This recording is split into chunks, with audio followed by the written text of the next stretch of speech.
Well, good evening everybody and welcome to another tactical review live stream. I'm glad you're joining me this evening. I've got to be honest, I feel like a frayed rope right now. It's just been one of those weeks.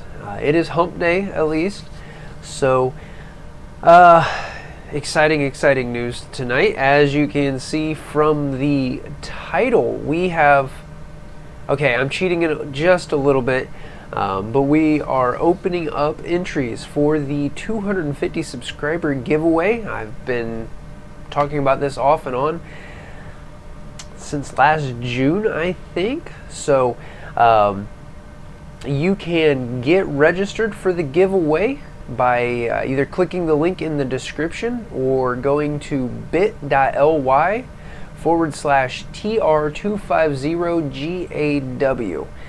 That's going to take you to a Google form. I need your first and last name. I'm going to need your email address, and then you just have to simply accept the official rules of the giveaway. That's a thing. Did you guys know that it's a real big pain in the butt legally to actually run a giveaway? I didn't. I just wanted to give you guys stuff. Now you know, we've got it taken care of, I think. And yeah, so here in 2 weeks from tonight, I will be announcing the winners. And so what we have up for grabs by random drawing, we have two Olight i3E EOS keychain flashlights. Olight, not a sponsor of the channel or the giveaway. I've purchased these with my own funds. Have one, not this one, this is mine, but we do have one Olight i3T EOS. This came right off of my belt. I carry this every day. I am lost when I don't have that. Love that light. And you guys can go back if you didn't watch the EDC flashlight videos. Those are both in that. And finally, we have our Four Brothers Boogaloo dump tray. I don't have a Four Brothers dump tray. I want to keep this, but I will not. I promise I will not even use it unless I, put things in it for Instagram photos, so more people know about the giveaway. But I do have a pocket stuff tray that my children made for me, and so it's very special. But I will be sending this to one lucky viewer here in 2 weeks. The sweepstakes opened just a few minutes ago, and it will remain open until Tuesday, March 17th at 11:59 p.m. Eastern Time, or thereabouts.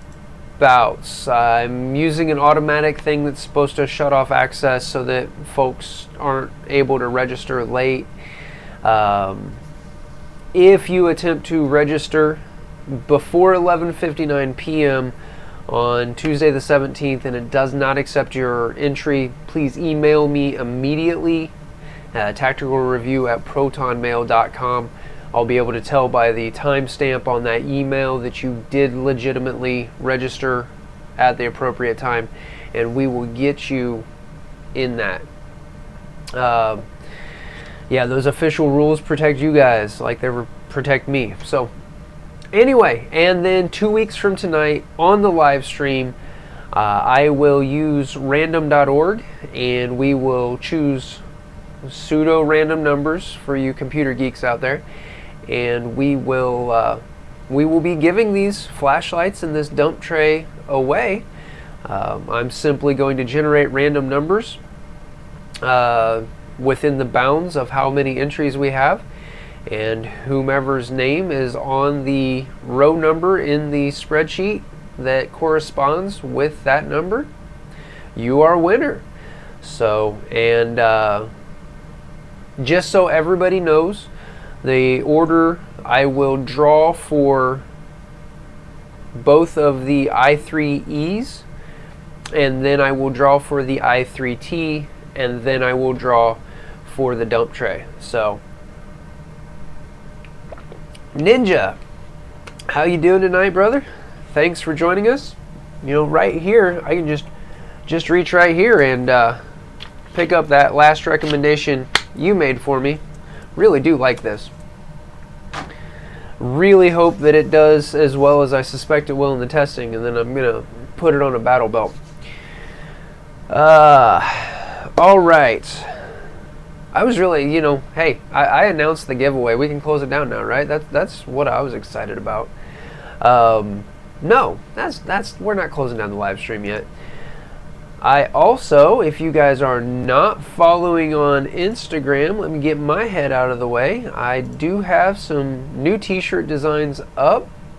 You can go to bit.ly/TR merch and check out the new t-shirts.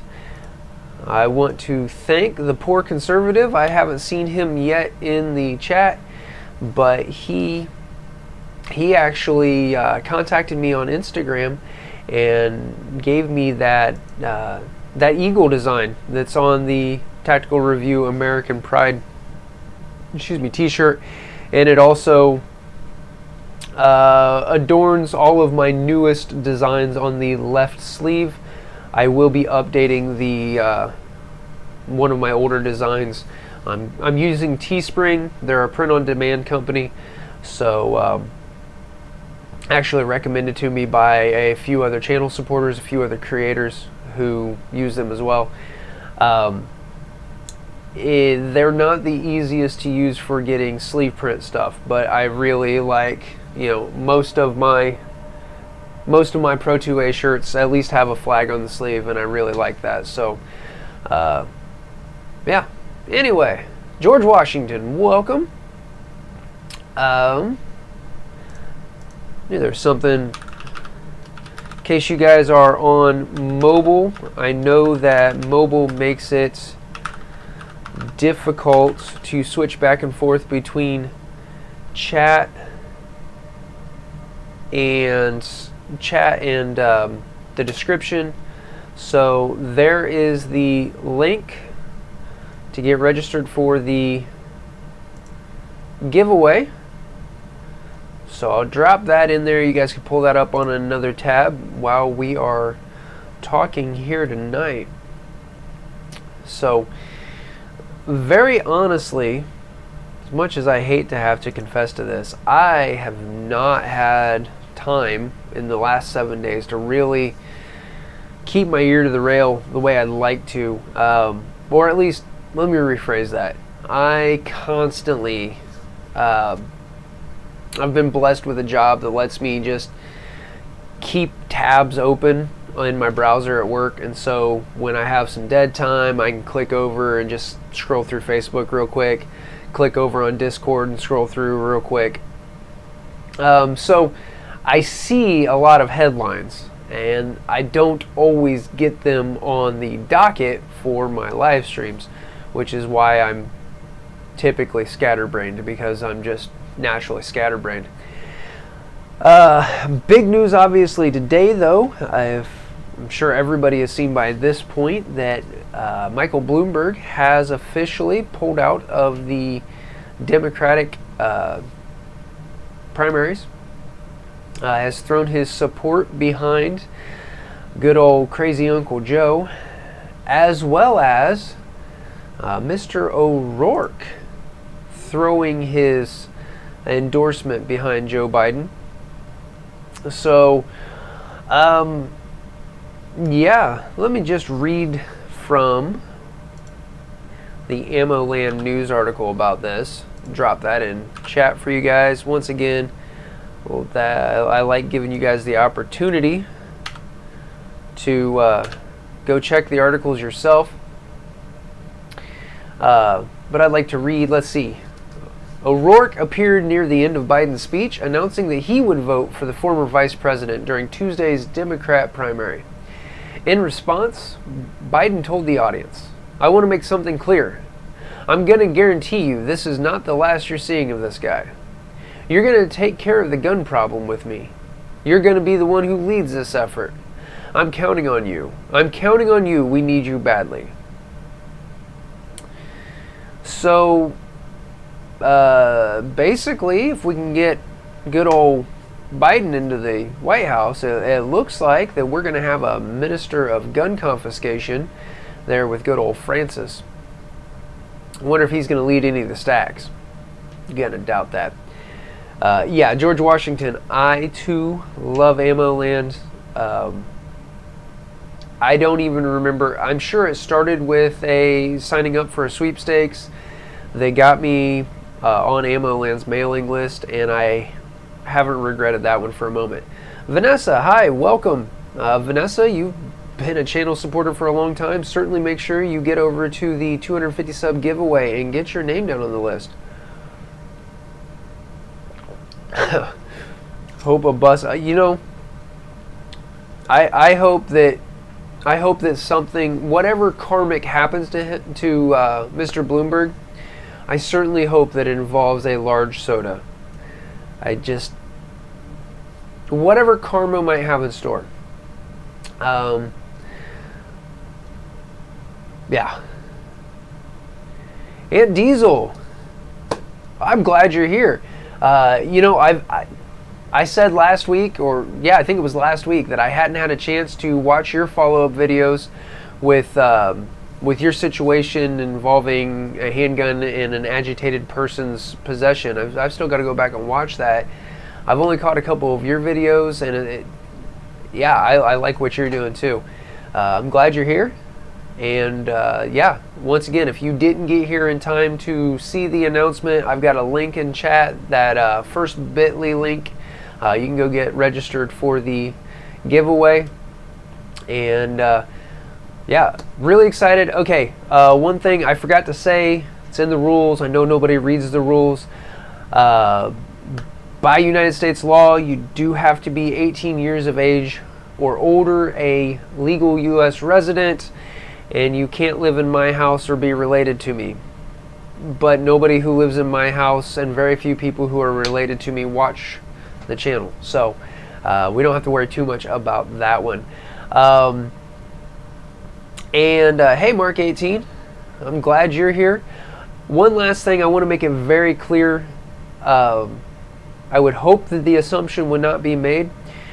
I am not going to sell your information. I will do my absolute level best to protect the information that I get. I'm going to be double checking that there's no easy way to get to you guys' information on that sheet. Obviously, I cannot promise what Google may or may not do. A Google form seemed like the easiest way to get this going for today. So this is only for me to choose winners. I will maintain those records only for whatever time the law says that I should maintain records of winners of a sweepstakes.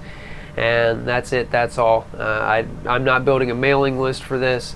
I like Mr. Guns and Gear's weekly email blast, but I'm not set up to do that, and that's not what I'm planning to do. So there you go. There's the privacy spiel on that. Yeah, I want my privacy, and I want you to have your privacy. So there we go. Roll through here. Okay, yeah, good old Uncle Joe and his Hellfire missiles, right? I don't know. Hey, your AK-47 isn't going to do it. Man, I'll tell you what. I'm looking at 20 years. 20 years we've spent over in the sandboxes. And, yeah. There's a whole bunch of insurgents over there that did, you know, there's a lot of dead insurgents, don't get me wrong, but they've really given us a lot of trouble for just being a ragtag group of people with just AK-47s and the occasional, the occasional RPG, doing some IEDs. I mean, I don't know. Once again, for the YouTube guy who has been assigned to watch this stream because it's on a gun channel, I am not advocating violence. I am simply pointing out the asininity of that statement. That, yeah, okay. my viewers know what I'm saying. All right, and if you're the YouTube person who's watching this, stick around and hopefully we can help you, free your mind like Morpheus did for Neo. All right, I'm done with that one. Just a real quick update. I'm sure you guys saw this here yesterday, that the Supreme Court has denied to take up the case on the bump stock ban. I'm amazed that I haven't seen anything. No, I'm not. I'm sort of amazed. The Military Arms Channel hasn't put anything out yet. I know that Tim can't say much because he's actually named in that suit, but I'm surprised that he didn't say anything at all on the channel about it. So, and as you guys all know, it doesn't matter. And there's the link coming in chat for you, or a link. That's not by any stretch the only link. It's not so much whether or not a bump stock is a great tactical tool. It doesn't matter. It doesn't matter. Regardless whether you had a bump stock on every gun or you think it's the stupidest thing that's ever been invented, it is an accessory for a legally purchased accessory for a legally purchased firearm. It falls under the auspices of the Second Amendment, shall not be infringed. Furthermore, lots of violations under that because folks were required to surrender or destroy their legally purchased items without any kind of monetary recompense. Not that the government would have any right to offer monetary recompense by virtue of the fact that the government didn't sell them in the first place. So I, as a taxpayer, I'm angry as a Second Amendment advocate about the whole ban in the first place. And then as a taxpayer, especially a taxpayer who's pro 2A, would have been super mad about the government using my tax money to buy something just to destroy it when the government didn't sell it in the first place. Good grief. Months. The funny thing is, I made about the fallout of Civil War months ago. Okay, Ant Diesel. I'm gonna have to go back and check that out. Yeah, that's honestly, a lot of us get labeled. Okay, I have personally been labeled right-wing extremist, gun nut. I consider that one a compliment. Anarchist, domestic terrorist. Yeah, I've been called that here in the last 4 or 5 months. I think the vast majority of us would really prefer to solve this at the ballot box. And, I know I in no way speak for anybody except myself. But I think from the general gist I get is stand ready, would rather not if we can keep from it. And we just keep getting painted by the media as these insane people who just want war. And nothing, it's the same thing, we're painted as violent individuals when there's, what is it, 100 million, 400 million guns in the United States. I've lost track of what that count is, what that estimation is. And statistically, there's such a small number of violent crimes committed with firearms. It just drives me bananas. Yeah, Mark 18, I think I talked about that right before you came on, that Biden was, I did say minister of confiscation. So, yeah. Yeah, Vanessa, the media is absolutely all about sensationalism. That's my biggest gripe. It's no... I'm hitting pause there. Because honestly, I'm all about capitalism. I'm all about, if you've got a good way that's not hurting people to make a dollar, make your dollar. But the problem is that we have moved from, details at 11 to a 24-hour news cycle thanks to the internet. Now, in some ways that's awesome, because if you want information at any time, you can go and get information. The downside is we've gone to a decentralized news platform, but we still need folks to report this news, which still costs money because people need to make a living. So now that we're online, advertising revenue is generated by clicks, by clicking the article or watching the video, unless you're a poor schmuck like me who isn't monetized and doesn't have sponsors. But the fact is, though, that these news outlets have to generate traffic in order to get money, and the way to do that is by generating sensationalism. But I know, like me personally, I am less likely to click a link if it's sensational. It drives me nuts. Maybe it's because I work with teenagers. Maybe it's because I have preteen and teenage children, and I just get tired of the drama. Tell me what I need to know, sure, but don't make coronavirus. All right? Yes, people are sick. Yes, people have died. Okay, unless you think it's all just a conspiracy, and that's fine. I mean, I'm willing to take at face value that there are sick people and some people have died.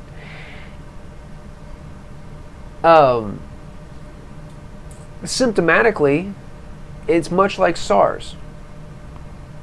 Regardless, it's a viral infection.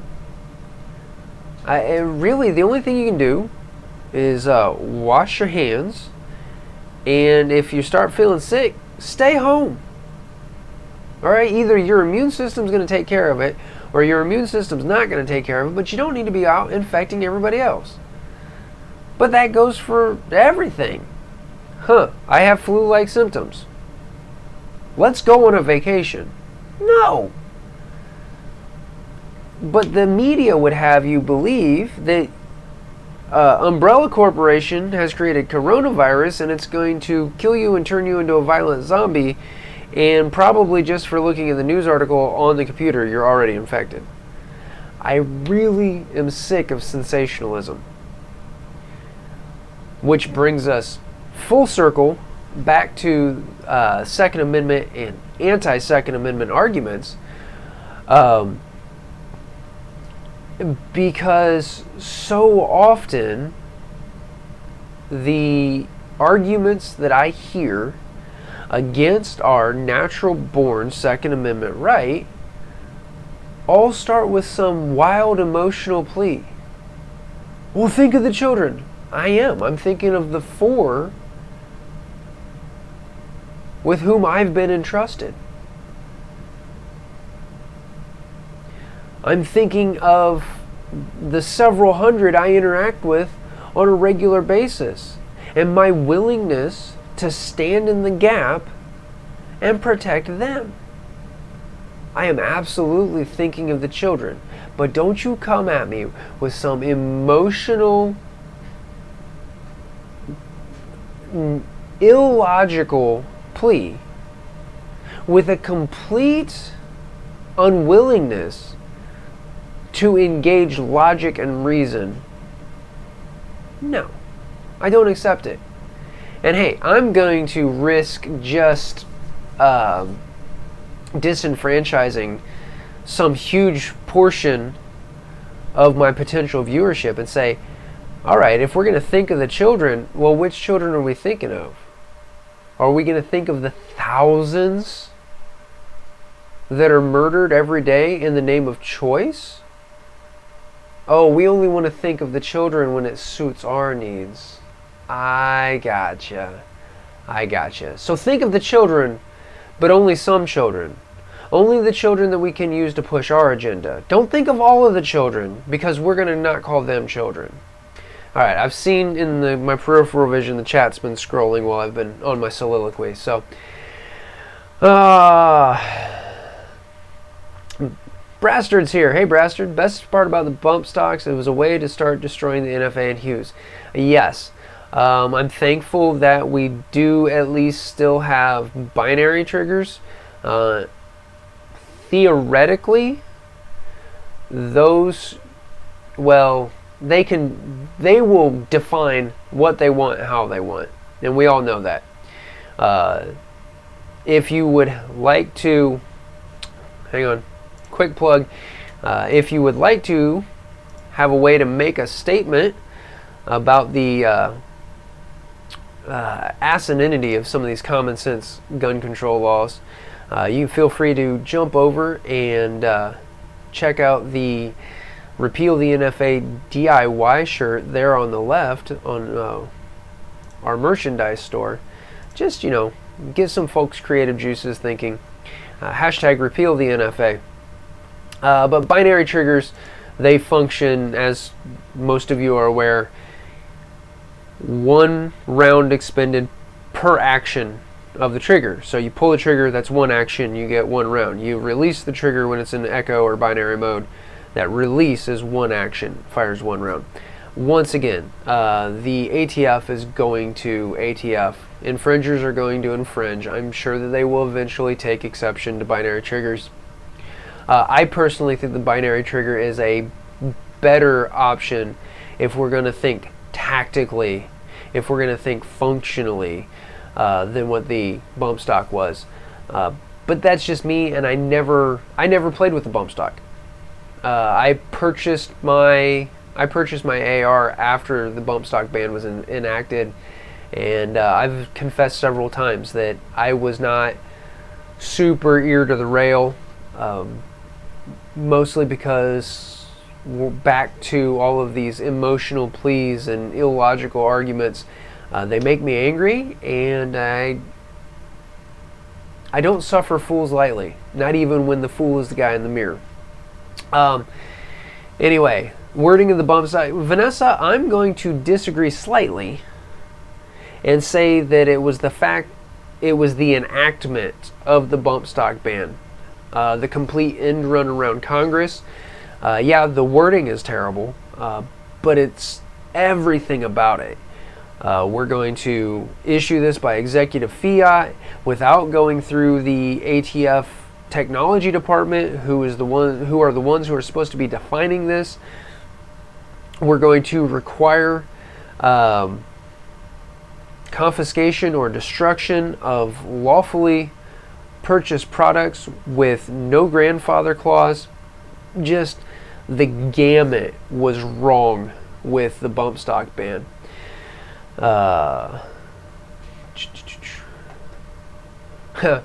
And Diesel, thank you for updating me on that count, 400,000,001. And I have my eyes on several things.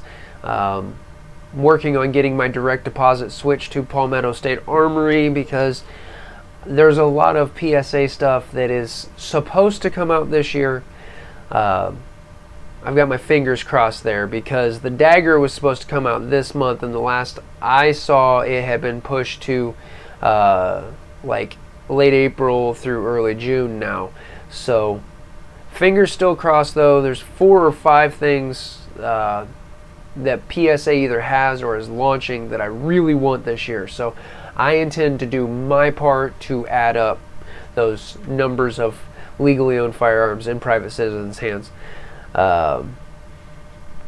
Let's see. It's infringement. Last time it happened across Delaware. Well, hey, and George, I've got your picture right here. Let's see if hang on, I'm clicking around here. Telling us that we have your permission. We have your blessing to Boogaloo. I like this picture of you. Maybe you will be the one who has this show up in your mailbox here in 2 weeks. Guys, I'm gonna keep dropping that because I'm really excited. Number one, I'm excited that 250 of you, okay, I've cheated a little. Last time I checked, it was at 248 today. But the law says I have to have a specific start date and a specific end date, and the easiest way was for me to say I'm just going to announce it today. But 250 of you crazy beautiful people think that I am worth paying attention to, and so that kind of excites me. Watch out for pneumonia. Yeah, and that's the thing. Pneumonia is an annual major killer, usually in conjunction with other things. My youngest daughter, she got pneumonia here 5 years ago, I think. 6 years, I don't remember. She was a little girl, and she was all congested on a Friday. Sunday morning, she looked green and she really struggling to breathe. We took her to our local doc in the box, and they took one look at her and said, "No, you're going to the ER. We're not doing anything with this." A few x-rays later, and her butt's in a hospital bed for a week. It was crazy. Just 2 days. Sick and congested on Friday, in the hospital for a week on Sunday. Pneumonia legitimately frightens me. Randall Hill, welcome. I'm doing great, and it's been a couple minutes since you got here, so I'm sure everybody has, I'm sure everybody else has chimed in. Self-defense, it's no one else's right, but yes, we're all responsible for our own safety. I mean, you know, I'll accept outside help. You know, I'm again, call me a bootlicker. I'm not anti-law enforcement. If something's going down and there's a cop right here, hey, great, awesome. But if the nearest cop is a phone call away and who knows how many minutes of response time, no, that's on me. And I want to be prepared, and I do my best to be prepared. And I want you guys to be prepared. And if I can help you guys in any way get there, that's huge. The only thing in my life that I can think of that I would consider a higher honor is if I could tell you about how to have eternal security.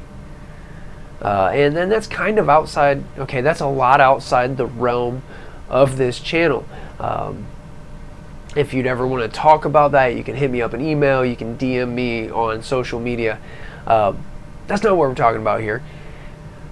So aside from that, if I can give you advice that helps you with a purchase or not make a purchase because it would have been a bad idea reliability-wise, and you're able to use that to save your life, then I'm sorry you were in the situation that you had to employ lethal force, but I'm so glad that I was able to help a little way with your preparedness.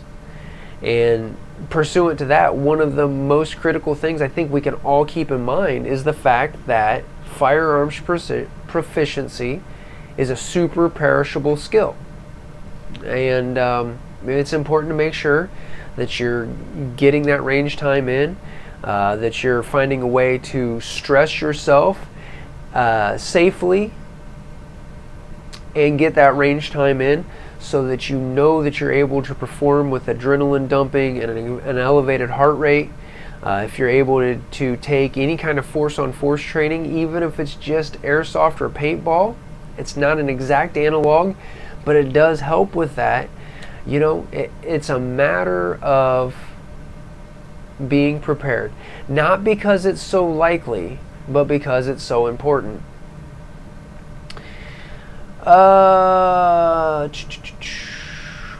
Most guns are banned under Trump's bump stock ban. It totally destroys the Second Amendment. And the bump stock ban is nauseating. In conjunction with the recent brazenness of the ATF is what I want to say. Things like the FOSTEC origin, we've talked about that. There was FOSTEC and the Origin SBV specifically. That's the one that they reclassified.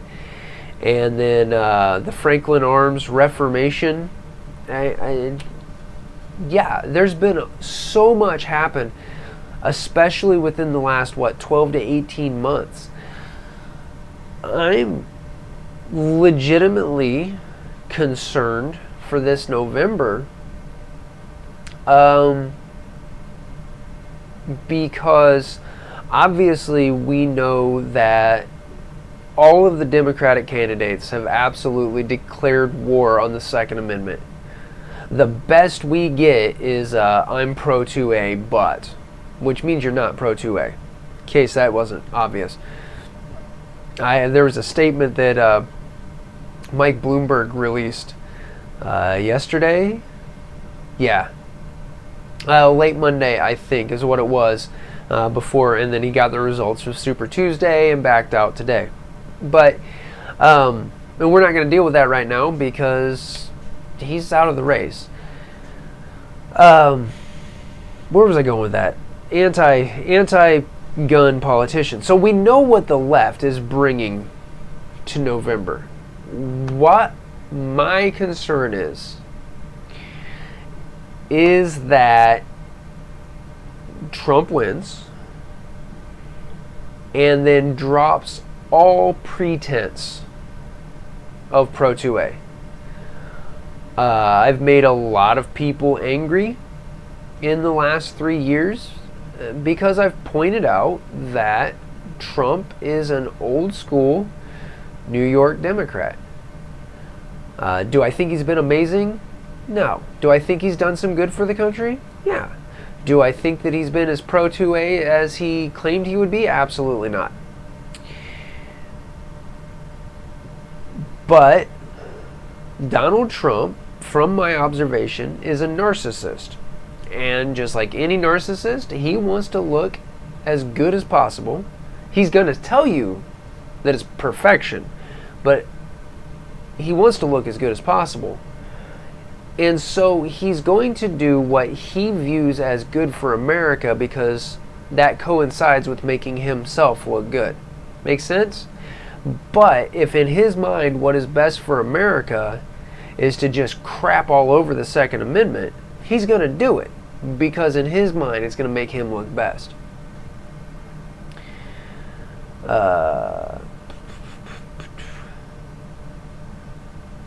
Enhanced rate of fire is the law here in Connecticut. How do you think that will be used here as well as at the federal level with that bump stock ban? Well, I'm waiting on him.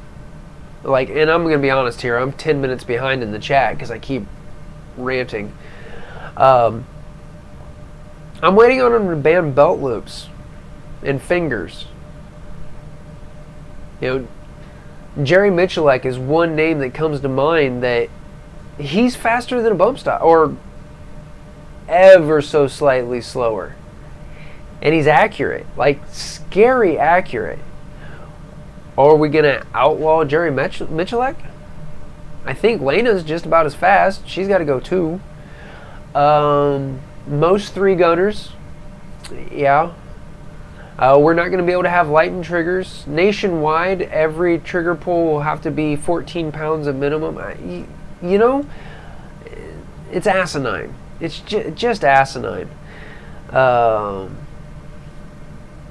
And Diesel, yes, the PSA 5 is one of those short lists. You guys, I've talked about this.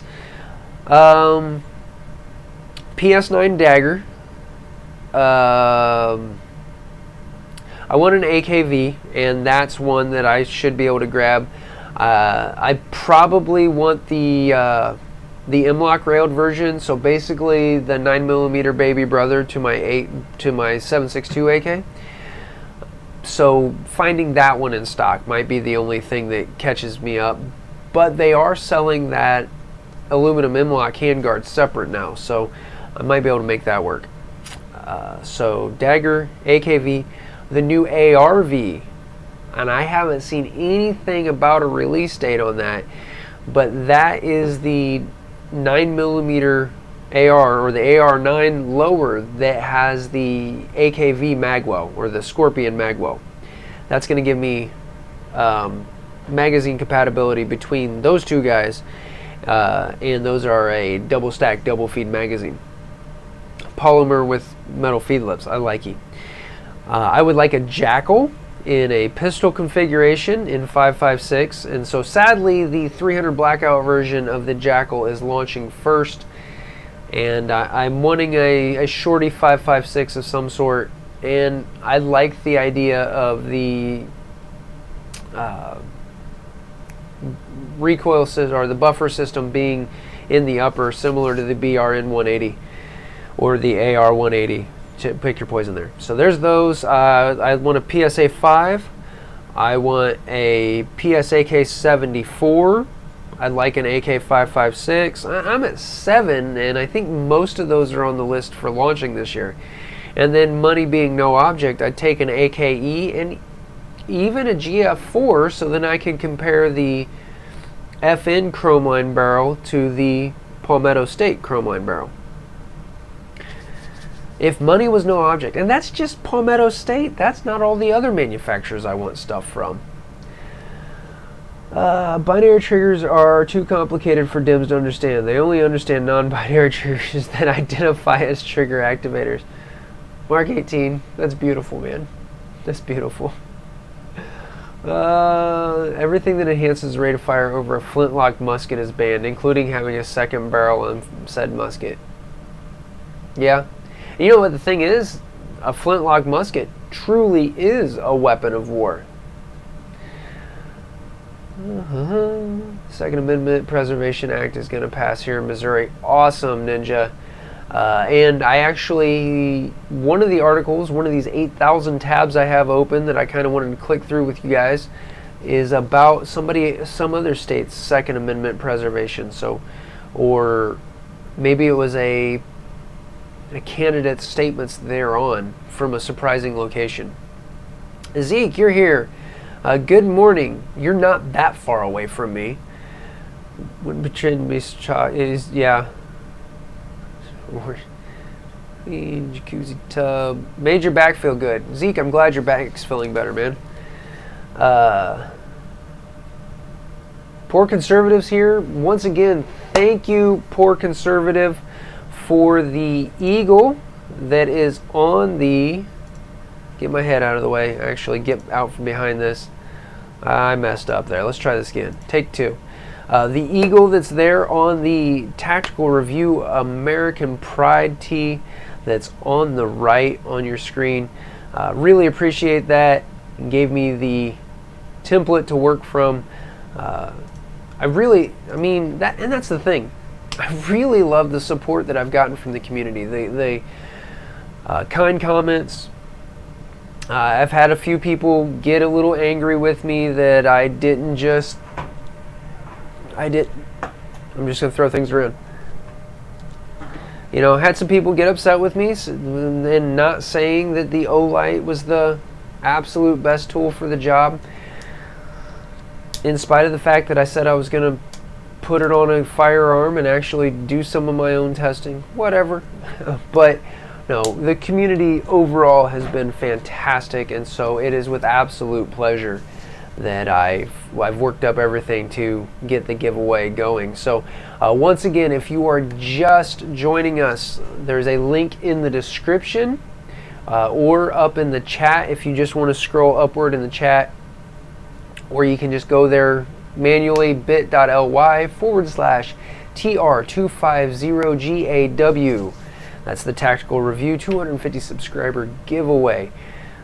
The entrance will be open for 2 weeks. We're closing that at 11:59 p.m. on 3/17, 11:59 p.m. Eastern on 3/17, and we will be doing the drawing 2 weeks from tonight live on the live stream. Also, if you haven't gone through the entry form yet, there's also a quick survey on there just asking about what nights works best for everybody for these live streams. I threw them on a Wednesday back in December because I happened to have a free Wednesday, and it worked out for Elias, who was joining me, and it just stuck. So it's been brought to my attention, though. I think it was Poor Conservative told me there's other channels who are streaming right now, and there's 7 days and who knows how many gun channels out there, so I know that I'm not going to get a free night regardless. I know that there's nights that wouldn't work as well for me, but I just want to see what you guys think. So you don't have to fill that in. That one's, you'll see it's not marked with a requirement to fill out, but if you would like to weigh in on the potential future of the channel as far as when we have or don't have live streams, you get an opportunity there to make your voice heard. What's going on over here in the chat? O-lights are good, but they're overblown in the gun world. Live stream on St. Patrick's Day. Aren't like half my viewers going to be drunk? Oh, I see your point. I'm more palatable when you guys are drunk. That makes sense. Definitely prettier. The beer goggles might almost overcome the fact that I've got a face for radio. Anyway, O-lights are good, overblown in the gun world. And I don't know. I guess if I come out talking about the absolute greatness of O-light, you'll know that I've been bought and paid for. And I valued money over integrity. I don't ever want to get to that point. I've said it before, and I said it on the videos. I really love my i3T. Streamlight does have an offering that's similar sized. That it's a few dollars more and like twice or 3 times the luminosity and possibly the candela. I'm a huge Streamlight fan. But for what it is, and it runs on a AAA battery, I really love this. This stays on me all the time. My, what is this? i1 R2 EOS. I don't have it on my keychain yet, but I've given one to my wife. Fantastic little light.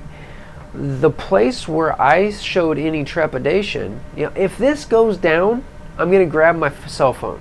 All right, I'm going to be aggravated, but that's it.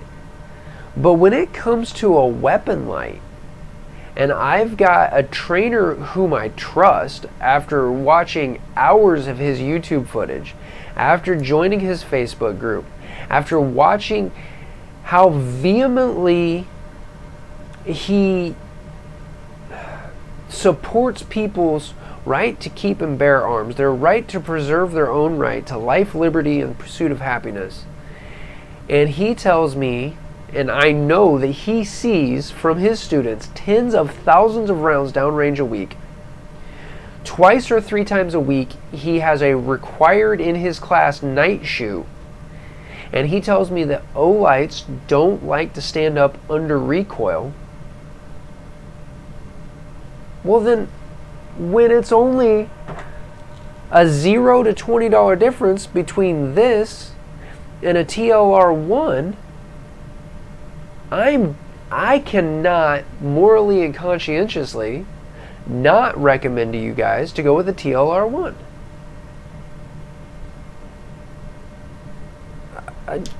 And the battery life was better. So yeah, if you guys want some interesting read, you can go back and check out the TLR1 versus O-light video and just look at some of the comments that have come up since then. And I reserve the right to be wrong. I'm not going to be right 100% of the time. I've had to issue several retractions. You know, I'm still learning myself. But I'm going to err on the side of telling you to buy what I know to be a better product, even if it turned out to be twice the money.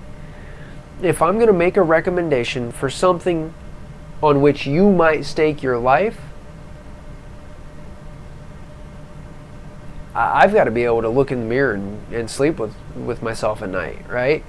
So there you go. If you ever wonder why I get wishy-washy on something or refuse to make a solid recommendation, it's because morally I'm considering the fact that if somehow I catch the news or I'm in somebody else's live stream and I hear that the poor conservative took bad advice from me and bought the farm early because a product I recommended failed him, man, no.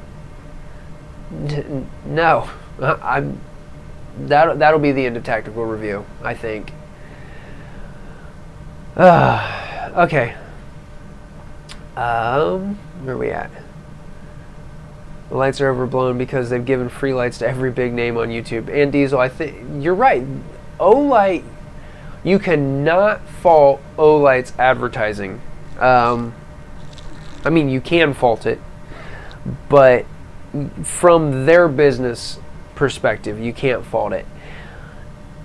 And it seems like maybe they're getting better. But I'm going to keep checking in once again. I'm going to keep checking. I'm going to run my own tests, and I'm going to run them on guns that I'm not counting on for life and liberty. But their pocket stuff has been great, and I will recommend these things without... This isn't the one I'm giving away. I'm sorry, the Desert Tan is not in the giveaway. But, yeah, great light. No hesitation to recommend that.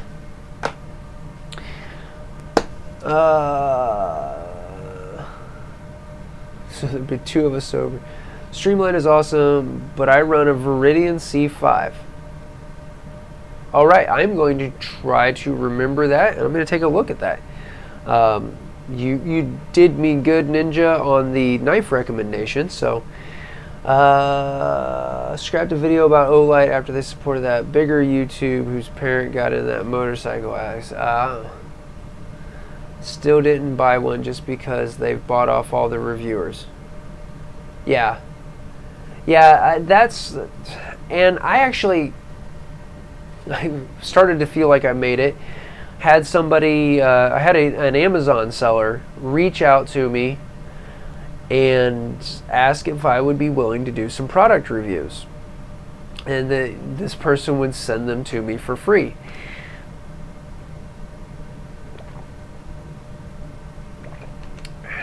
And I was up in the air about that in the first place. I really respect these channels who don't accept free to keep stuff. Like I know a lot of the big YouTubers that I watch, they get testing and evaluation guns, but then those have to go back. And eventually I would like to get to that point. First I have to set up an FFL.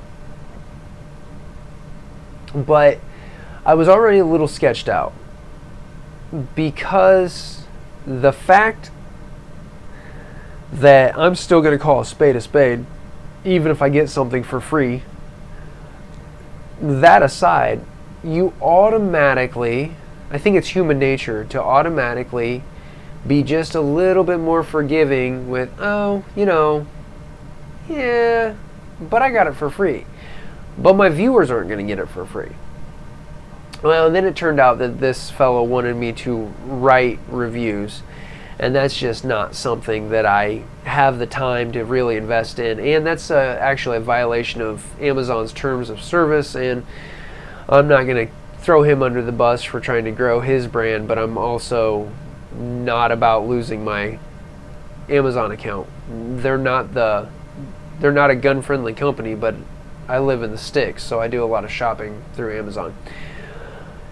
Anyway, and I'm not saying that you won't see some of that person's products on the channel, but I will have bought them myself. Anyway, TLR1, 2 PL2 minis, Tacticon, Enforce. They all have their place. We all have our favorites. Poor conservative, you're absolutely right. And you've noticed I've never called Olight crap. I'm not defending myself. I'm just, for somebody who's reading in between the lines and reading it wrong, I've never said that it's crap. I've said that at this point I wouldn't stake my life on it. And so I know that's not what you said. I just want to make sure that, again, anybody who's reading in between the lines and reading it incorrectly, or if Olight gets on this stream, you know, and watches the first hour to find me talking crap about Olight, I'm not. Matter of fact, I just heartily recommended some products. Yeah, Ninja, everybody that's in here, good folks. Missing a few good folks that I'm used to seeing, but Aunt Diesel, I have I don't know if you've looked through or even checked my Insta. I'm running the Enforce APLC. I was railroaded isn't the right word, but when I switched to appendix carry, this has been almost a year ago now. I happened upon Four Brothers Kydex, Four Brothers LLC, and I haven't done that. I do want to shout out Four Brothers. He did sponsor this tray. He sold it to me at cost, and then I went with the Boogaloo dump tray. I commissioned this clear back in January because he was giving $10 of every Boogaloo dump tray to the VCDL. So I specifically requested that he do it for cost plus $10 and got Tactical Review's donation in. But when I first found, and here's another Four Brothers holster. I was looking to get a pistol light. I wanted to switch to appendix carry, and he had a new design that he was looking for a beta tester on. So I did get that holster for the cost of parts, and it was set up for an APLC. So I ended up with an APLC, and the only problem I've had with it is it goes through batteries a little quicker than what I would like. You know, the battery that came with it went dead in the holster with only like 3 or 4 uses for no more than 10 minutes at a time. C'est la vie. Live and you learn, and now every time, you know, when I'm grabbing my firearm and getting ready to actually put the holster in my belt, I do a chamber check and I do a flashlight check. If I was super anal retentive, I would also carry a spare CR2 battery with me. I'm not quite that far. So, all right, we have gone way off of the realm of gun rights here, but that's okay. That's okay. We're hanging out. Be perfectly honest, I felt a little burned out this week. Not that there wasn't a lot of stuff to bring to talk about, but because there was a lot of stuff. I get very emotionally invested in our right to keep and bear. I hope that passion comes across in a reasonable way. And I've just really felt burned out. So being able to hang out and just have a good conversation with you guys has been pretty fantastic. Yeah, TPC, getting rid of Bloomberg was a plus. Crazy Joe is right now the front runner, it looks like. And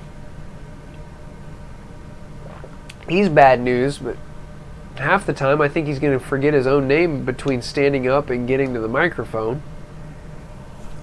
And yeah, I'm going to say I saw this in an article today and said that wouldn't surprise me. And what that is, it would almost not surprise me for the Democratic National Convention, now that it's come down to basically Sanders and Biden. Wouldn't surprise me for them to ignore the results of the primary and just name Clinton to be their candidate. I'm pretty sure I read that that's a possibility, and it kind of wouldn't surprise me. That said, though, I did see that they have reopened or resumed or something the criminal investigation about her email mishandling too. So maybe something will finally come of that, or another investigator is going to have an unfortunate accident. Yeah, Randall, good old Mr. Buttigieg, or Buttigieg. I'm going to be honest, I never learned to pronounce his name, and was a mayor like 2, 3, 4 hours north of me, whatever it is. called his wife his sister last night. Yeah, poor conservative, are you talking about Biden calling his wife his sister? Because I've got to tell you, have you guys seen any of the pictures of him kissing his granddaughter? I mean, that makes me uncomfortable. I don't know, maybe I had a messed up family life, but that don't look right to me. And yeah, Randall, I was amazed when Bloomberg announced his intention to have Hillary as his running mate. I was like, you're going to have an accident within the first 90 days of your presidency. But whatever, you do you. Wouldn't surprise me if he has an accident because of the fact that after announcing his intention to have her as his running mate, he then dropped out of the race. But see ya, Ninja. 30 hours of overtime in for new tools. All right, man. Get some sleep. Be safe. Keep the rubber side down and, shoot straight, stay safe, powder dry, all the things I've said, because I mean them all. Okay. Well, let's get back to some gun rights stuff. Have you guys seen stuff being flagged by PolitiFact? I'm going to guess you have, if you're on Facebook at all. I had something that I shared. I don't remember what the source was. It was a quote from Adolf Hitler, turned out to be inaccurate. The underlying principle is correct. Historically, you can look and see it's exactly what happened. But the specific quote was not accurate, and so my my Facebook page has been flagged by PolitiFact, and I now have a less than truthful rating. Who would have thought that an anti-gun group would flag a gun page? Anyway, so, but in a very big stroke of irony, let's hang on, let me get you guys the link. That way, if you're playing the home game, you've got what you need. They keep eating up these inaccurate polls showing that up to 95% of Republicans support universal background checks. So, interesting read, and the irony of who fact checks the fact checkers? It's like Snopes. I used to use Snopes all the time. I found out about it, and with all the email stuff that was going around, I referenced that a lot, and and then they jump on and only grudgingly will admit the truths of pro-gun stuff. So frustration. There's another article where we're talking about Uncle Joe saying that our AK-47 isn't going to take care of you. We need an F-15 with Hellfire missiles. You guys saw that. As a matter of fact, Iraq veteran 8888, their gun gripe was about that today. And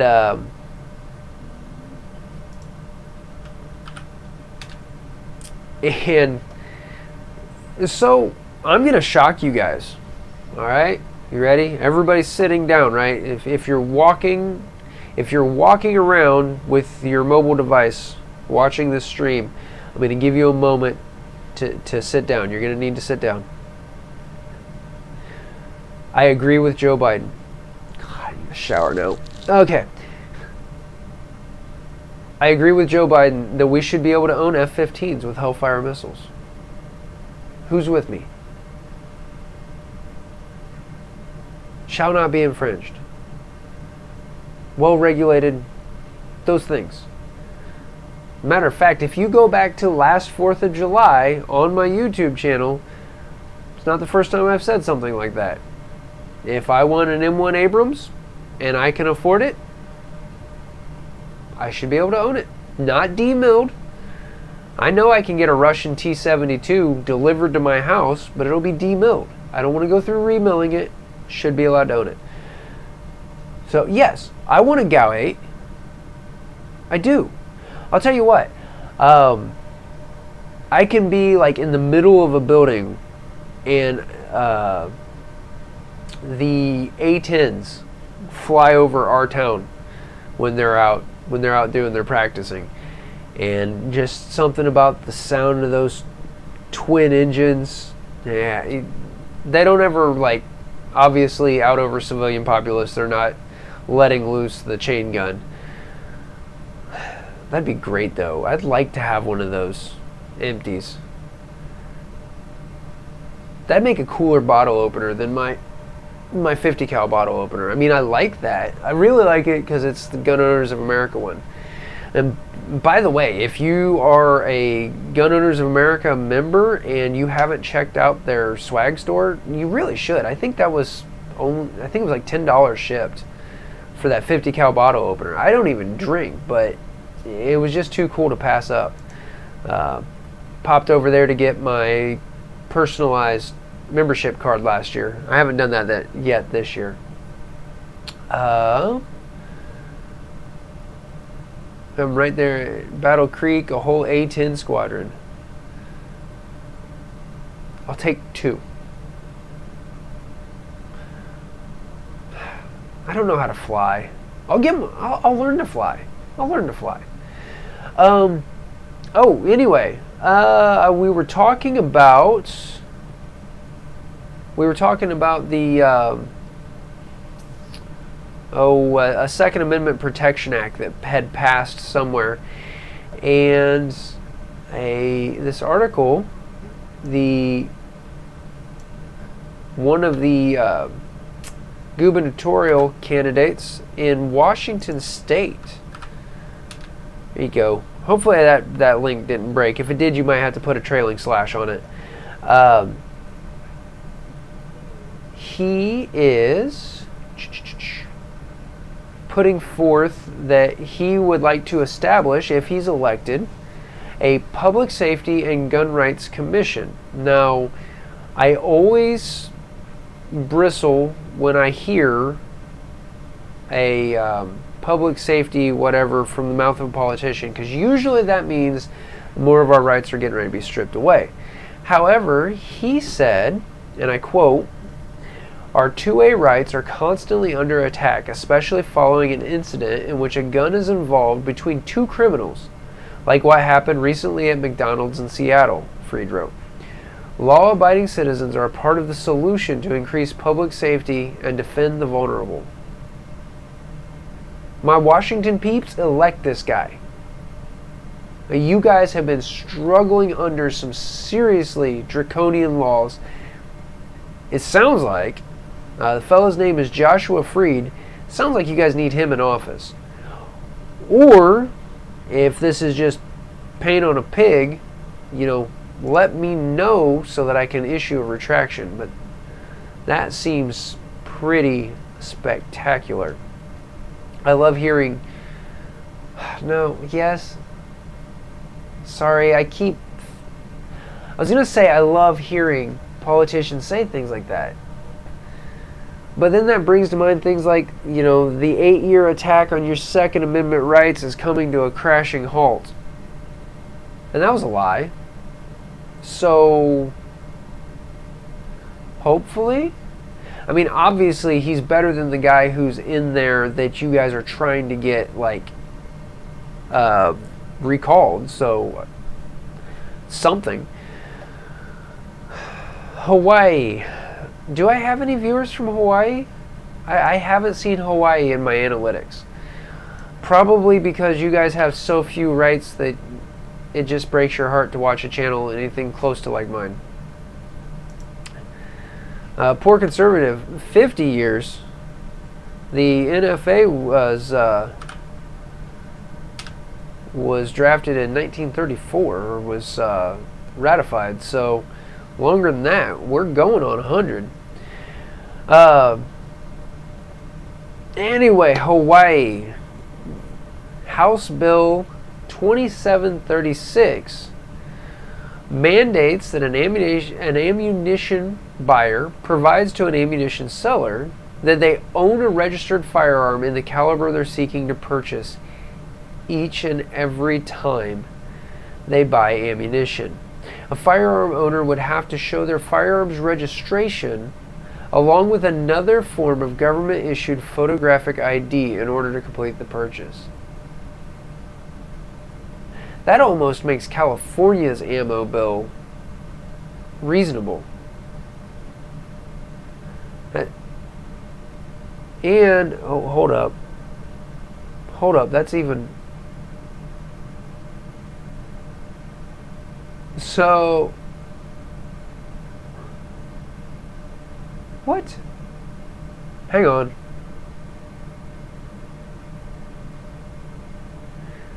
So they're talking about things like if you have a revolver chambered in .357 Magnum, it usually doesn't say .357 mag /38 special. Usually just says .357 Magnum, and we know that it will fire .38 special. This is saying that they would have to, a registered owner of a firearm may be issued a permit to purchase ammunition of a caliber that is not the caliber listed on the registered firearm by demonstrating to the police department in the registering county that the firearm is capable of firing a caliber of ammunition that is not the caliber listed on the registration of the firearm.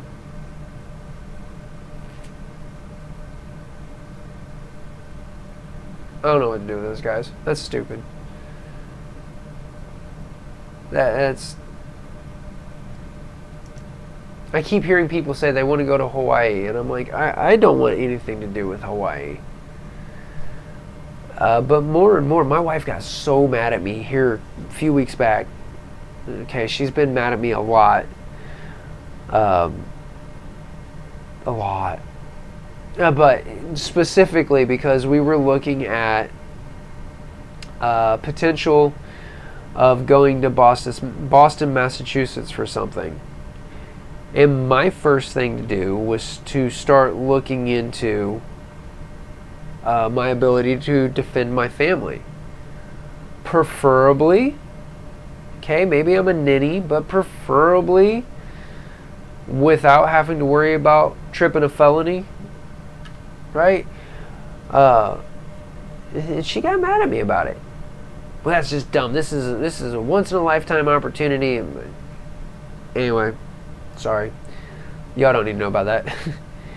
Any place that charges $12 for a Big Mac is off my radar. So you don't ever go on like the Ohio Turnpike then either. Yeah, I worked one time when I was doing HVAC. Worked at one of the rest stops on the Ohio Turnpike. They didn't even give us vouchers. There's no place else to eat there. All right, you'd have to drive down 20, 30 miles to get to an exit. And of course, with it being off the turnpike, you'd have to pay to get off of the turnpike. And yeah, they didn't even give us food vouchers, even though we were doing work for the rest stop. It was, yeah, and I think that a fast food meal that would have been for something at a regular, at a regular McDonald's was twice the price, just because you're on the turnpike and locked into it. Not good times.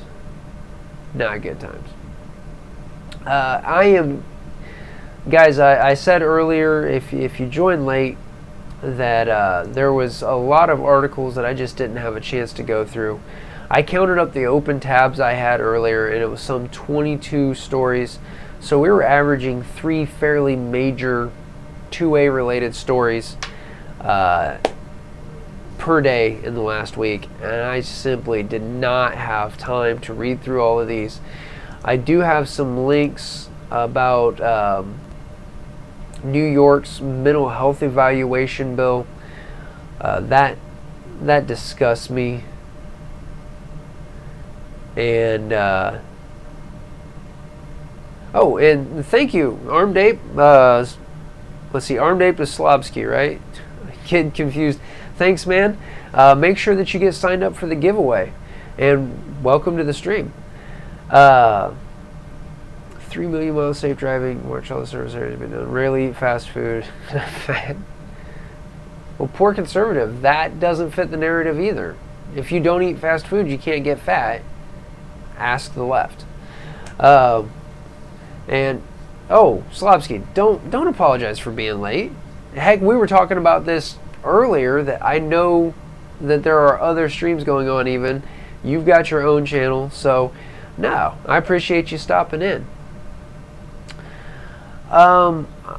Again, did not have time to read all the way through this. If you get the Ammo Land newsletter, you may have already seen this, but mental health evaluation for would-be gun owners. That's just, without digging into this, I want to paint a hypothetical. The anti-gunners really love to give their hypotheticals. So let's do a hypothetical. A young woman has left an abusive relationship and feels in danger for her life, so she wants to purchase a firearm. How well do you think she's going to do on a mental health examination at this point?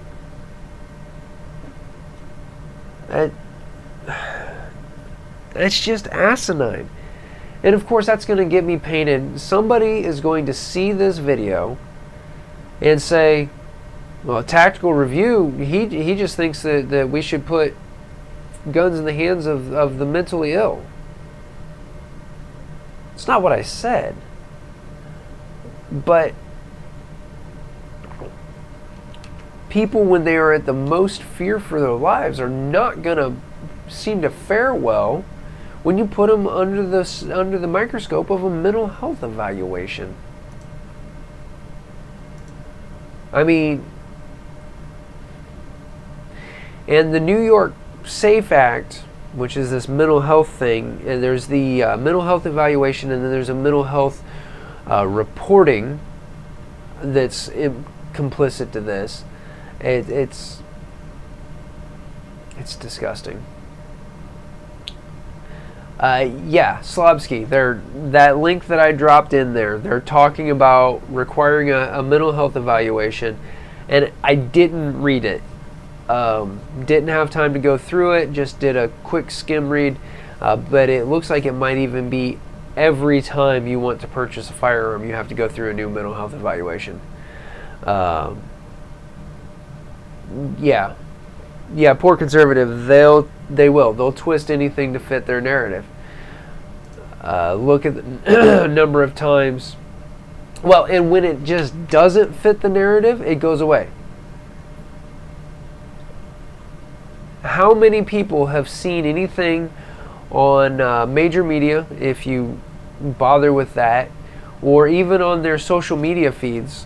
Who's seen anything about the Coors Brewery shooting since the day it happened, since last Wednesday?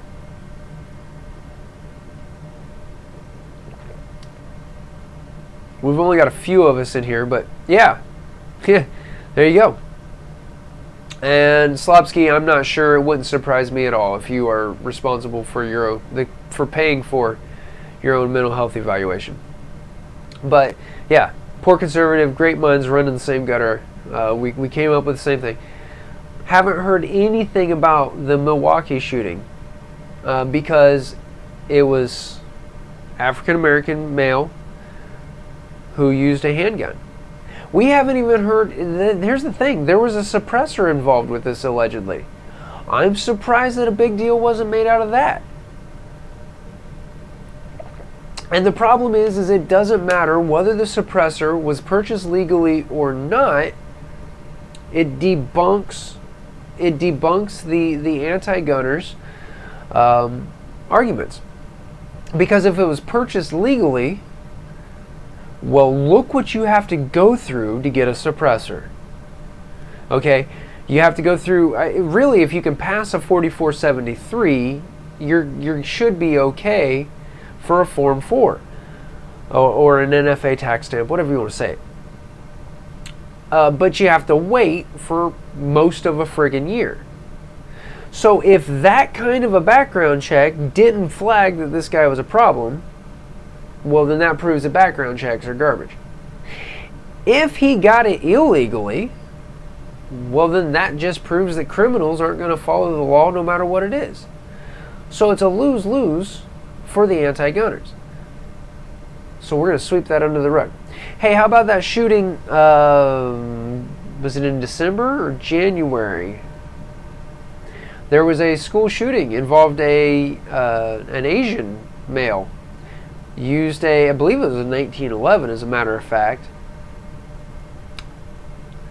Didn't hear anything else about that because it doesn't fit the narrative. So if it doesn't fit or can't be twisted to fit, it goes away. Are these victims' lives worth less? Obviously they are to the anti-gunners. And Pelosi was quick. I think it was within 35 minutes of the news that there was an active shooter at the Coors Light facility, within 35 minutes, Nancy Pelosi was already on Twitter using this to push her anti-gun agenda. For crying out loud, at least let the bodies get to the morgue. Give families some time to process some grief before you make it part of your political agenda.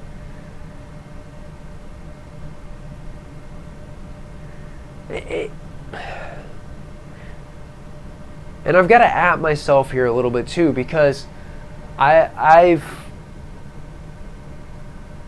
responded within that same time frame. But it's, I don't know. No, I'm not going to excuse in myself behavior that I find reprehensible in others. I won't. It's disgusting when I do it too. This goes back to that 24-hour news cycle that we live in, and the sensationalism. Poor conservative. I was working that direction. Yeah. That Michigan CPL holders still have to go through NICS because Michigan failed to submit the required info for CPL holders.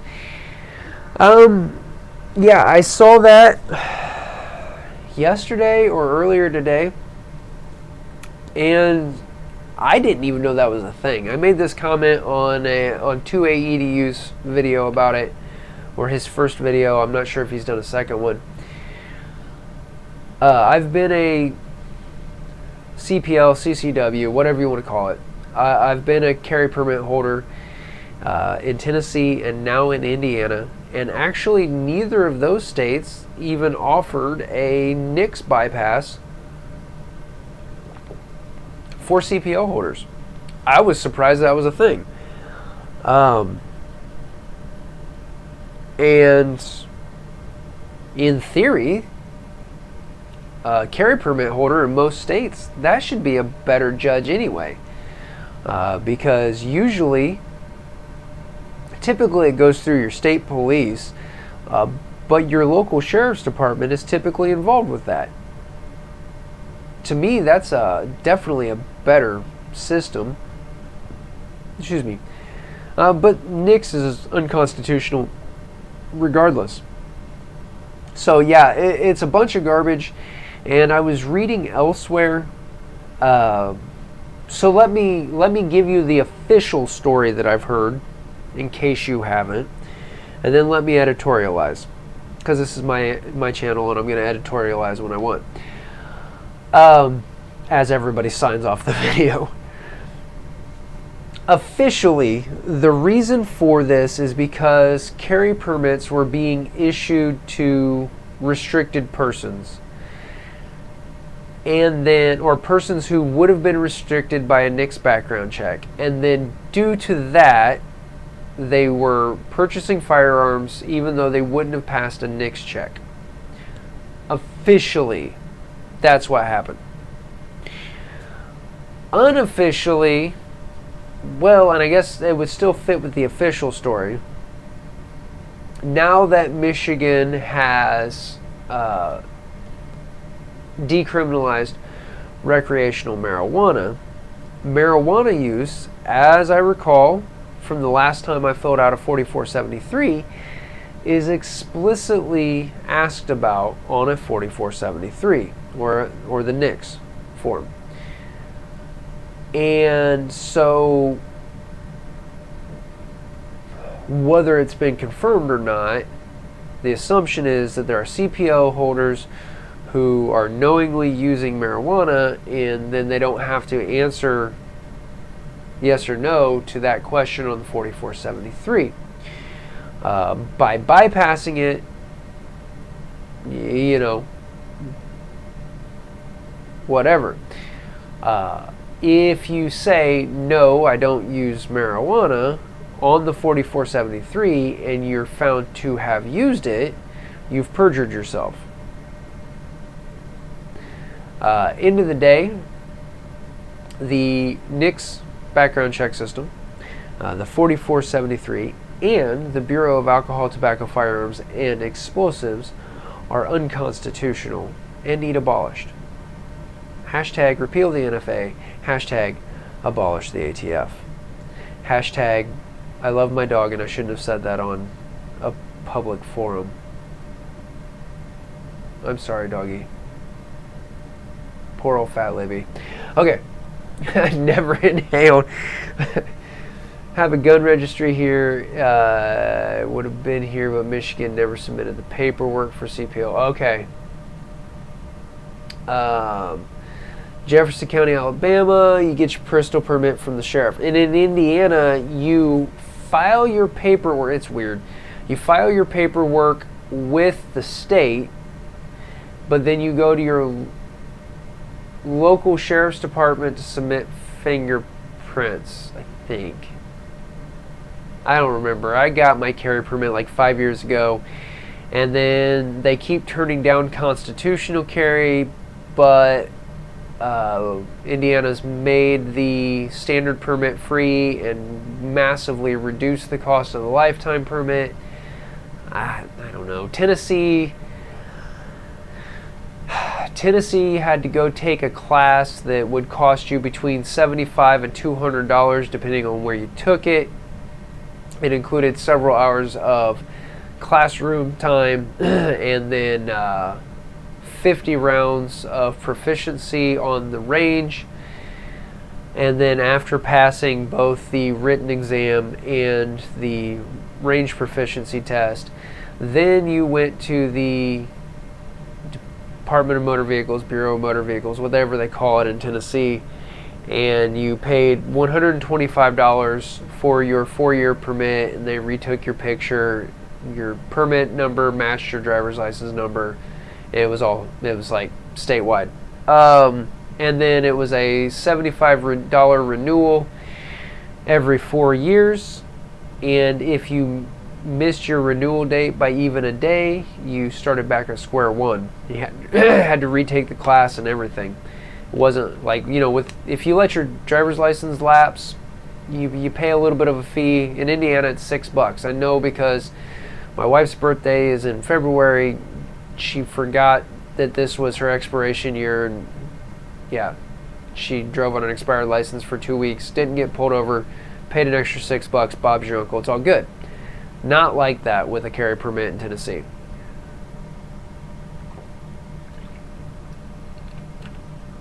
I'm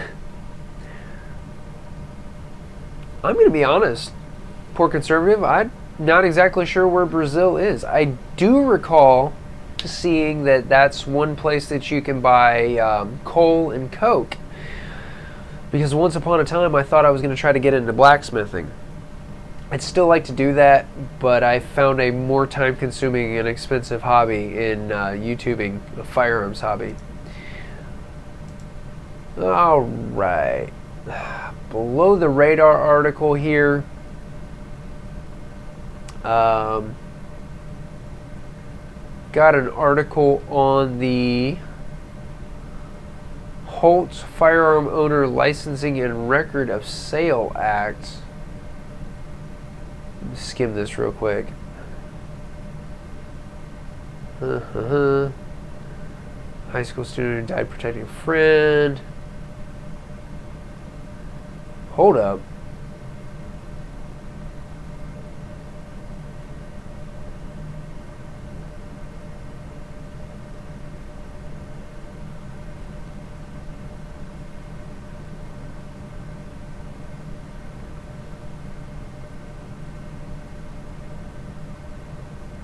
Yeah, that's garbage. You guys are going to want to read this article and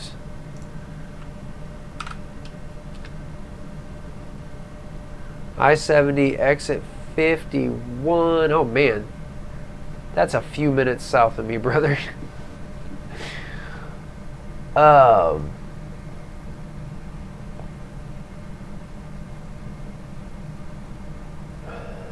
So the Blair Holt Firearm, no relation by the way, Blair Holt Firearm Owner Licensing and Record of Sale Act basically mandates a record of sale, which is basically a registration. It's kind of more universal background check crap. And it's just kind of very reminiscent of the way that England, Australia, and New Zealand have decided to punish law-abiding citizens because of the actions of criminals.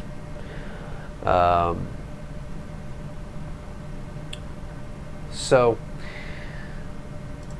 yay for that. Tennessee governor is promoting constitutional carry. That's a good thing. Like that. And that's actually old news now. Talking about South Carolina debate lacking facts on gun control. Watching the Democrats try to talk about firearms is just mind-boggling. It's like they don't understand how firearms technology works. But it's like they don't understand the basics of any mechanical system. And probably they don't, because they're all wealthy and wouldn't have to worry about turning a wrench for themselves, making an honest dollar. Yeah, I just said that on the public forum too. Yeah, I'm burned out on the stupidity for the week. All right. Yeah, I am closer than you. However, I drive a Mini Cooper, and so I don't think that I'm going to be getting much lumber in that. So,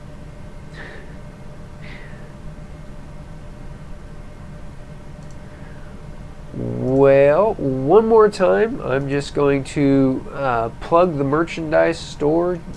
Head over to bit.ly/trmerch. And once again, if you've gone for the last hour and a half and didn't get yourself signed up for the 250 sub giveaway, links in the description, links up in the live chat. Even if you're watching on the replay, you can hit that. Make sure to share that with your friends and share the channel, please. And if you're really feeling froggy and you want to help support the channel, you can do that over on Patreon, patreon.com/tacticalreview. Anything you might want to do would be a great help, but absolutely not a requirement.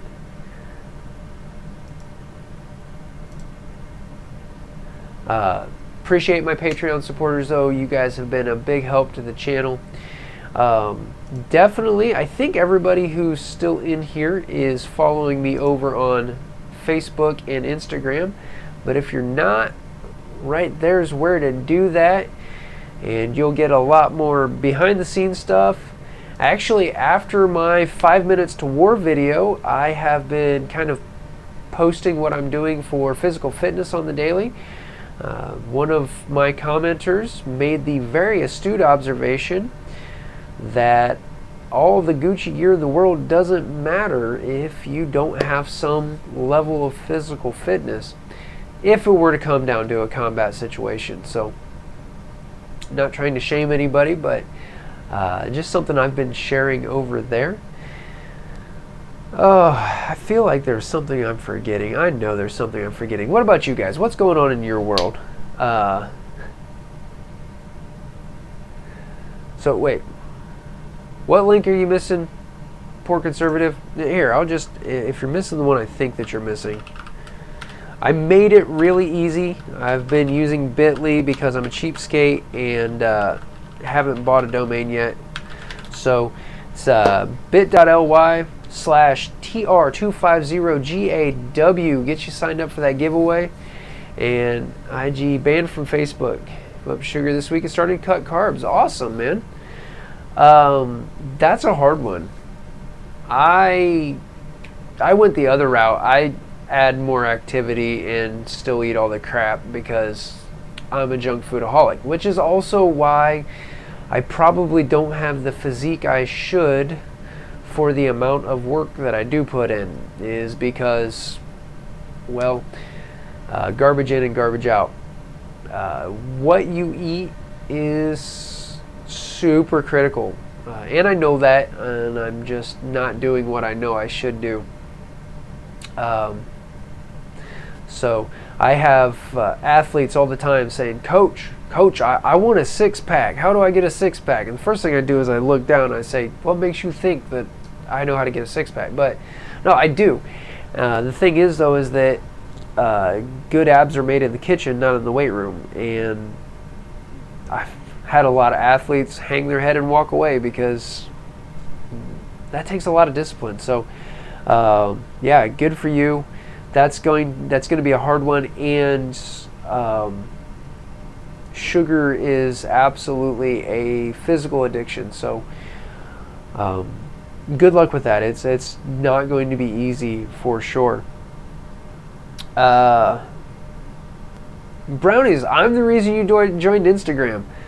Oh man. Okay, well, let me tell you, if you haven't found these on your own, you are going to want to follow Arsenal616. You're going to want to follow 9mm SMG. There's another meme page. But those guys have some spicy Boogaloo memes. I like them. Maybe you don't like Boogaloo memes. I can't imagine that you follow my channel, though, and you wouldn't get a laugh out of Boogaloo memes. Poor Conservatives on Instagram. He is the 40 Collective, if I remember correctly.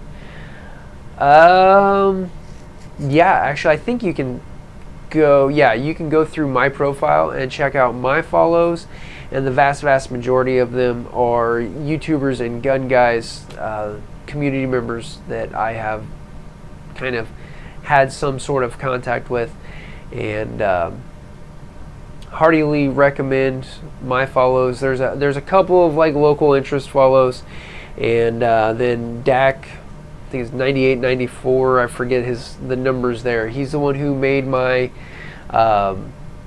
my channel intro that I roll, and gave him a follow, and recommend you give him a follow. And he's still not really posting a lot of his portfolio, but good guy. There we go. 40 Collective and Dominion HJC. And definitely, guys, anybody who's still in here, I know we're winding down. Yeah, YouTube has things about follows for follows, but if you have a YouTube channel, if you have an Instagram, never hesitate to drop that in the chat. I guess when I get big enough that we've got hundreds of people in here, that might make for some extra noise and we may have to trim that then. But for right now, we're a small group of like-minded individuals, guys and gals. So absolutely, I know Vanessa hasn't said anything recently, so I don't know if she's bounced or not. But Vanessa Kitty has a YouTube channel. I haven't seen anything from Zeke recently, but Zeke is a YouTube creator. I follow him on Insta as well. Ninja, Aunt Diesel. Well, I mean, yeah, we talked about that earlier. I've got to get caught up on Aunt Diesel's.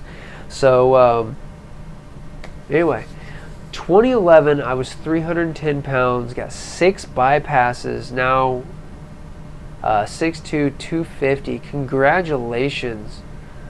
Congratulations, Randall. That's incredible. So my trajectory, and I've got terrible genetics, so thanks, Dad, if you're watching. He's watched on occasion. Now my dad's lost a lot of weight due to some health concerns, but he was in the process of losing weight before his stomach decided to revolt against him. I'm real proud of him. I am right around 5'11". Don't have a lot of other people in my videos, so that might not be super obvious. And at my heaviest, I had gotten up to 235 pounds at an estimated 44% body fat. And I was a little unhappy. There has been a roller coaster throughout all this. I got down really low. I did it very unhealthily, starvation. I didn't understand the science behind it. Fortunately, my ignorance did not result in injury. Put on some muscle mass, moved states, financially things went sideways, got a better job, but had gotten used to being lazy. Got back up to about 30-something% body fat at around 225 pounds. And since then, there's been variable, things vary. Because we're talking about a 5-year journey here, but it ends, right now I'm in the lower to mid 180s. Last time I weighed in, I was at 183 or 184, and something around 14 to 16% body fat. I can't be a lot more specific than that because I use one of the electrolysis scales, and it's just an estimate, and hydration factors into that. All of your electrolysis scales now will give you a hydration number, though, to help you ascertain that. So I'm going to tell Poor Conservative, I'm going to tell you that I wouldn't necessarily only live by the scale. And also, this tends to be a factor for ladies more than guys, but it can be a factor for anybody. Don't be afraid of the scale. I know a lot of people, especially when they start out, they're unhappy with their physique, and so they don't want to get on the scale. But the problem is, what that can lead to, excuse me, I'm starting to lose my voice, is somebody works hard for however long, they're feeling pretty good about themselves, their clothes are fitting better, and then they get on the scale because now they're not afraid of what the scale is going to say, and then they're not happy with what the scale does say. And what they may not realize is that they've come a very long way, but they don't have their starting point. So with any journey, before you start, you need to know where you are, and you need to know where you want to go. So that's important. Don't only use the scale. Either get a body fat estimating scale and take that into consideration as well, or get a 97-cent Taylor's tape measure and Google where should I measure for weight loss or something like that, and it'll tell you there's 3 or 4 or 5 places. And ladies have a couple more measurements to take than guys, but kind of keep an eye on that. In general, how you feel and how your clothes fit are going to be some of your most important metrics, and you know that. But a journey of 1,000 miles starts with a single step, and I'm super proud of anybody who takes that step. So something I could talk for a long time about. I'm super passionate about it. But I feel like that kid with the donut next to the pool, you know, the meme, fitness is my passion, because I've had a few people tell me that I'm a success story, but I still look at where I want to see improvement, and so that changes how I feel about things. So let's see, need ideas for content. I need ideas for content. I'm making this crap up as I go. Still stand to lose about 25 more. Yeah, like me, like the junk food. Randall, and all I can say for that is,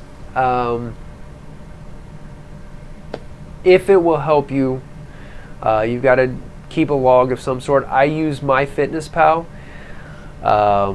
If you would like to shoot me an email to my channel email and let me know that if you use MyFitnessPal and you want to connect on there, I'm not going to just drop that publicly, but I'd be happy to do that if that's something that would help you. I'm a numbers geek, always have been, and even though I hate math, but I'm super geek. I like some of the details and the minutia when I get into something. So logging has helped me. For some people, it just becomes an obsessive thing. So, and then, excuse me. Once again, I increase my activity so that I offset those calories. Today, like I said, I went on. It was midweek. I am in season with my track and field athletes and distance running coach, and I do my level best to work out with them. Wednesdays are our midweek recovery run after our hardest workouts, aside from competition, is typically Tuesday, and that recovery run is a long, slow pace, just to kind of flush lactic acid. Science. Anyway, so I did 5 miles today, and I did half hour or so of weight training in the morning. And I do that just because I like junk food. So probably not the healthiest thing. That means I'm working out to empower an eating disorder. I don't know, but whatever. Don't do face cam. Sorry guys, I'm going back through the chat here real quick. Into Instagram, said some, yeah.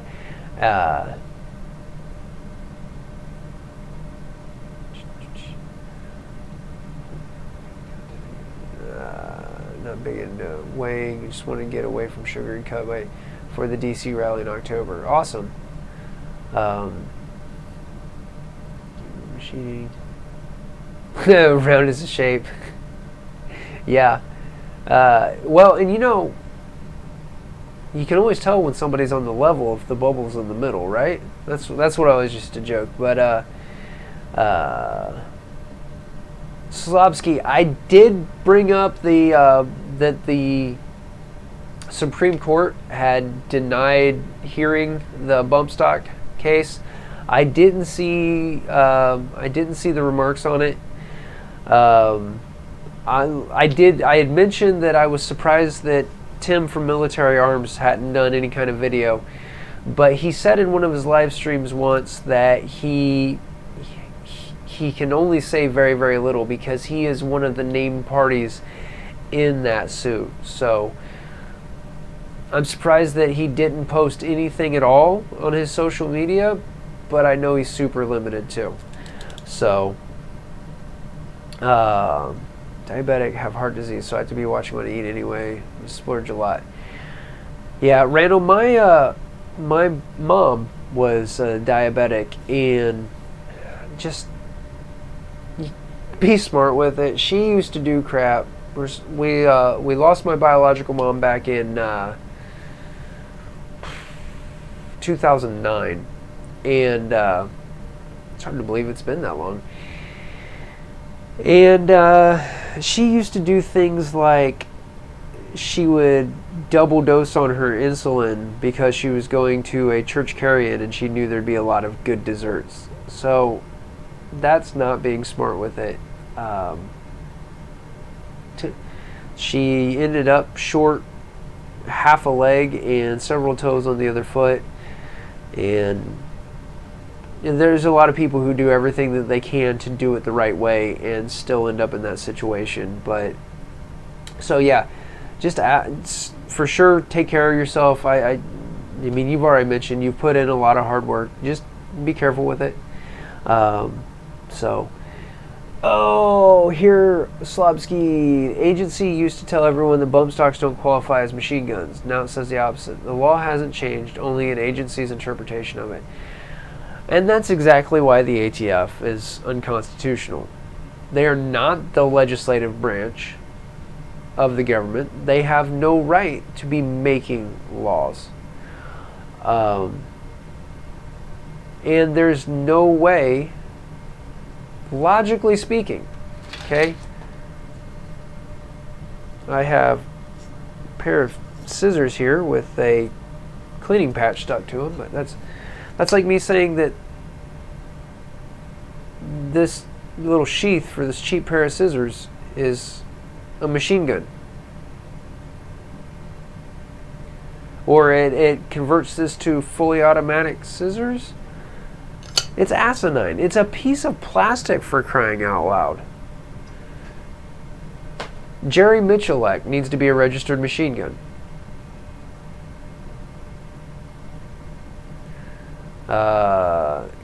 Garand Thumb.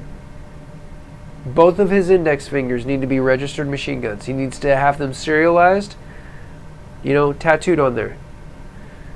Except that would make it a new production machine gun. So that's not legal. He's going to have his fingers amputated. Dude shoots too fast. It's asinine. Hashed out. Oh, once I hashed out in the lower courts first. Okay. And that's what I hadn't gathered yet is how it was, what that meant for the case. Obviously, Gun Owners and Firearms Policy Code, Gun Owners of America, Firearms Policy Coalition, they're not going to let it drop. But there was just kind of a strange, resounding silence on what that meant being translated for us regular guys. And again, I never wanted a bump stock. The only reason I want a bump stock now is because somebody told me I couldn't have it, legitimately. I've tried to do the belt loop trick. I've never been able to get that exactly right, but to call it a machine gun is asinine. And then we won't even go into the fact that the audio signatures from the shooting in Vegas don't match the audio signature of an AR-15 with a bump stock. We're just stop right there. Yes, yeah, he is very accurate when he's estimating trigger pull. Fantastic. I really enjoy Grand Thumb videos. I've made stupid comments and got called out by Flannel Daddy himself, and I bear the scars and the shame. I try to do better. I'm trying to be better every day. Jerry is a machine gun. No, Jerry is a machine gun. I've watched him go head to head with I think it was with a bump stock. Eric, an Iraq veteran, 8888, replayed part of a clip where he went head to head with Jerry Michalek. Jerry had his competition AR-15. Eric had an AR with a bump stock on it, and the bump stock finished the firing sequence 1 round faster than Jerry Michalek with worse accuracy. It's incredible. That man is incredible.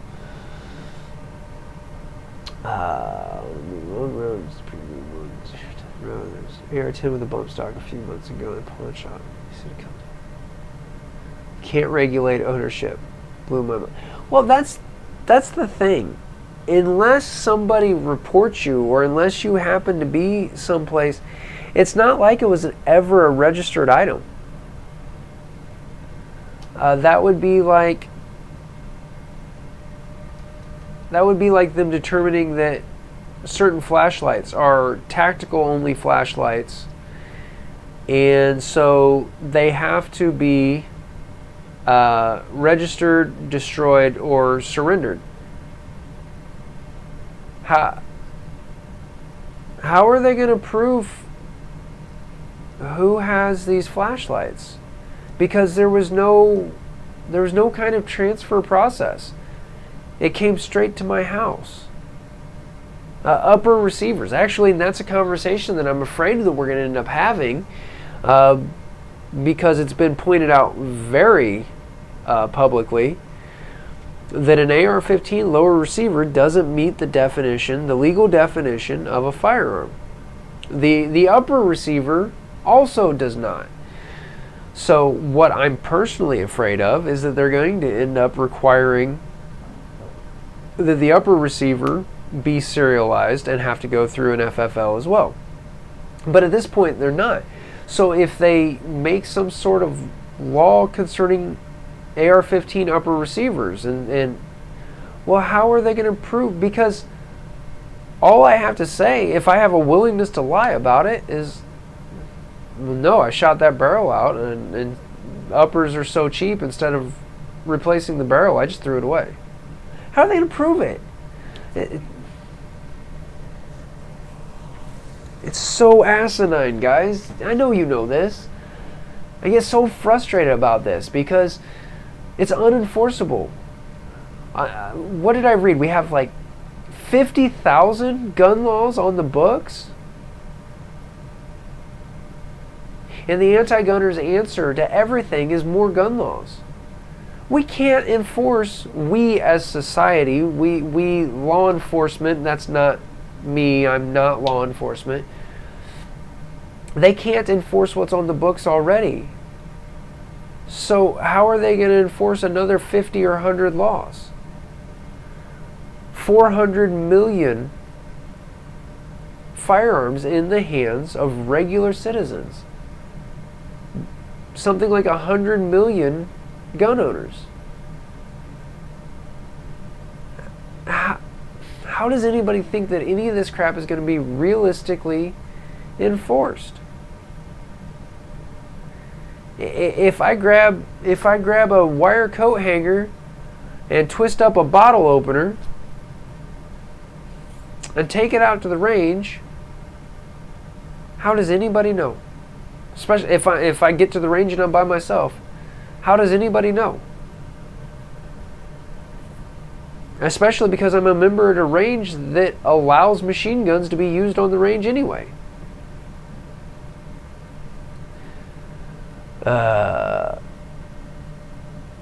Yeah, that would be spendy. Yeah, even if you were shooting steel cased 7.62.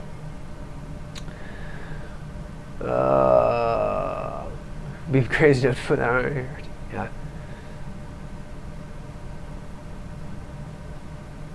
All right, Randall's getting ready to get off here, and it's rolling up. It's basically 11 o'clock right now, so 5:30 is going to come awful early. I've been on now for right at 2 hours, so I am also going to bid you fine folks adieu.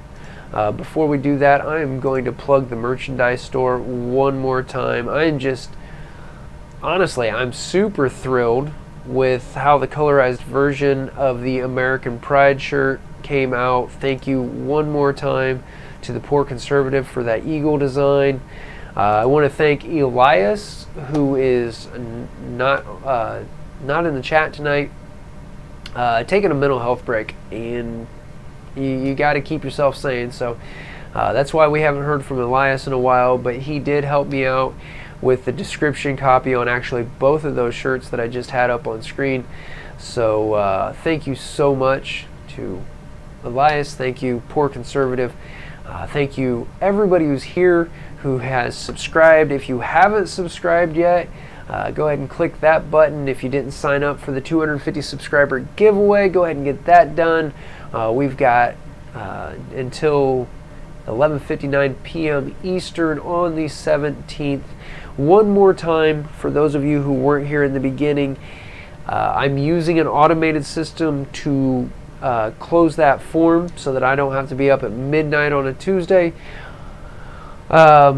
If it closes early, as soon as you can, email me with your information and I will verify that you registered on time by the timestamp on your email, and we will get you on the list so that you have equal access to the drawing.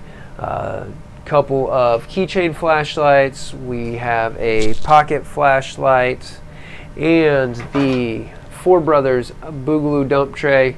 So looking forward to giving all of this away 2 weeks from tonight on the live stream. So thanks so much for joining me tonight. Until next time, shoot straight, stay safe.